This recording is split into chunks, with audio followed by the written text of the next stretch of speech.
magandang gabi sa inyo mga kasawi. Kamusta na po kayong lahat? Naway nasa mabuti kayong kalagayan at mag-iingat kayo palagi mga kasawi. At syempre, eto na yung ating topic. Ano ang tatlong sign na ginagamit ka lang ng isang babae? So mga boys, pakinggan nyo eto. Ang una nating sign mga kasawi is pabili mo ko nyo, pabili mo ko neto. Alam nyo ba, ang mga kababaihan kapag once na eto ay walang pagmamahal sa isang lalaki at eto ay ginagamit niya lang. Alam nyo ba, palagi ito nagpapabili sa isang lalaki. Kumbaga lahat ng bagay ay gusto niyang bilhin. Kaya nga pabili mo ko yun, pabili mo ko neto. Lahat na lang na nakikita niya ay gustong gusto niyang ipabili sa'yo.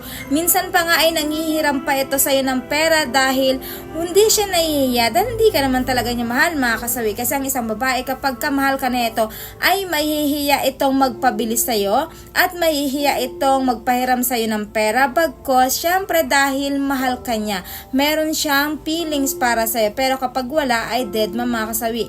Lahat ng gusto niya ay ipapabili niya ito at wala siyang pakialam kung ano yung mararamdaman mo para sa kanya mga kasawi. Ayan yung ating una na sign. Ang pangalawang sign mga kasawi is mag-stay lang sa'yo kung kailangan ka. Alam nyo ba yung mga kababaihan, mag-stay lang naman talaga sa'yo yan kung talagang meron siyang kailangan. Wala siyang kailangan, deadma ka na lang, siya ay lalayas, iwan datnan panawan ka na lang nito ng isang babae. Kasi kung merong pagmamahal ang isang babae sa'yo, ay hindi niya yan gagawin sa'yo mga kasawi. Kahit na walang-wala ka sa buhay, sasamahan ka nito. Lagi mong tatandaan yan. Pero kapag kang isang babae ay hindi nagstay sa'yo, kapag ka wala kang pera, ibig sabihin, pera lang yung habol niya sa'yo at talagang legit na ginagamit ka lang ng isang babae. Kasi yung mga babae, hindi naman yan material na bagay kapag mahal ka nila. Bagkos, ang ginagawa nila kahit walang pera, ang ginagawa nila kahit wala kang pera ay patutunayan nila na mahal ka neto. Magstay sila sa'yo kahit walang-wala ka na mga kasawi. Ayan yung ating pangalawa na sign. Tatlong sign mga kasawi is sunod-sunuran ka lang sa kanya.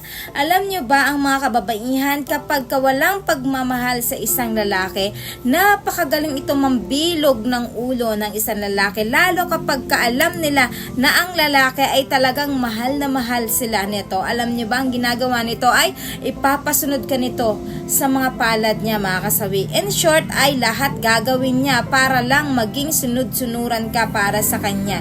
Hindi siya nakikinig sa iyo kung ano yung mga sinasabi mo laban sa kanya.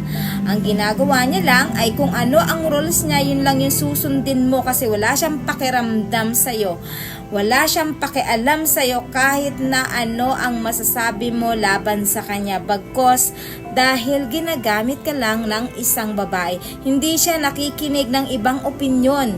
Siya lang yung tama ng tama, wala siyang mali. So kapag ganito mga kasawi, ibig sabihin yan ay hindi ka mahalaga para sa kanya. Ginagamit ka lang ng isang babae. So ayan yung ating pangatlo na sign.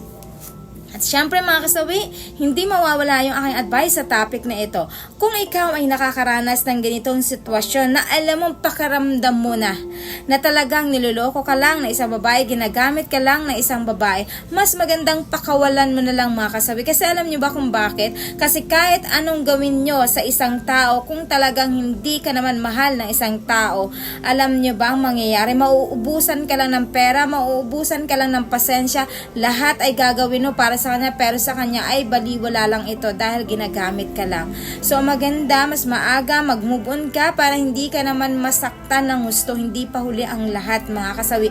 Huwag kang maging tanga pagdating sa pag-ibig at huwag kang maging martir. Madami pa namang mga kababaihan dyan na pwedeng magmahal sa'yo ng tunay at wagas, na mamahalin ka kahit walang-wala ka na mga kasawi, at sasamahan ka pang habang buhay kahit walang-wala ka na mga kasawi. Ayun na po mga kasawi, maraming salamat sa patuloy na pagsuporta niyo sa akin, sa walang sawang pag-share at pag-comment. Sa mga hindi pa po nakapag-subscribe mga kasawi, pwede na kayo mag-subscribe, pwede na rin kayo mag-follow para updated kayo sa topic ko araw-araw. Magandang gabi mga kasawi.